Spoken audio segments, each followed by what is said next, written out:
Most people get grace completely backwards, and that's why they never really rest in God. We were taught this in a really transactional way. For example, you need baptism, otherwise you're not really saved. You need to tithe for God to accept you, right? Those things are good, but that's not the primary focus. And honestly, I don't even blame people for thinking that way because that's what the world ingrained at us from a young age. If you want a good job, you have to do well in school. If you want to eat, you have to work. If you want to be successful, you gotta put in the hours. So when grace comes to us, it feels strange. Even when people give us something for free, most of us immediately think, what's the catch? Why are you giving this to me for free? We do not naturally know how to receive free things. We like the idea of it, but deep down we're still thinking, this is too good to be true. That's how we are. We grow up learning that everything has a cost. Good grades, good behavior, good results. You do well, you get rewarded. You mess up, you get punished.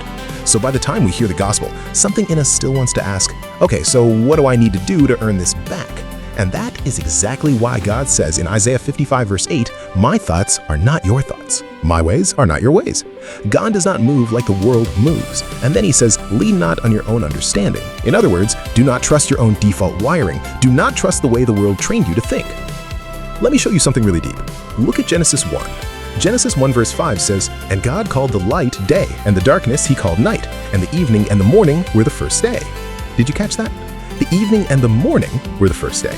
Then again in verse 8, he says, and the evening and the morning were the second day. Hold on, did you notice the order? In our world, it goes from morning to evening. That's normal, that's how we count a day.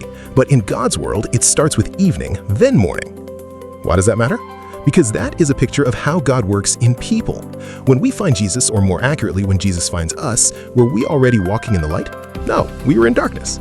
Everything in God's eyes starts with the darkness, the brokenness, the sin, the mess, and then comes the light. But in this world, in Satan's world, it's usually the opposite. It looks bright at first and then it falls apart. Drugs are like that. At first, it feels amazing. Then later, what does it turn into? Darkness. But in God's world, it starts with, I'm broken, I'm lost, I'm in the dark, and then comes the light. That's why Genesis 1 verse 3 says, let there be light, and there was light. The darkness stayed dark until God spoke. And honestly, that's me. I was in sin, I don't even know how long. I could not pull myself out. I could not save myself. I could not get myself out of depression. I could not get myself out of darkness. But when the word Jesus, the light of this world, entered my heart, he cast the darkness out.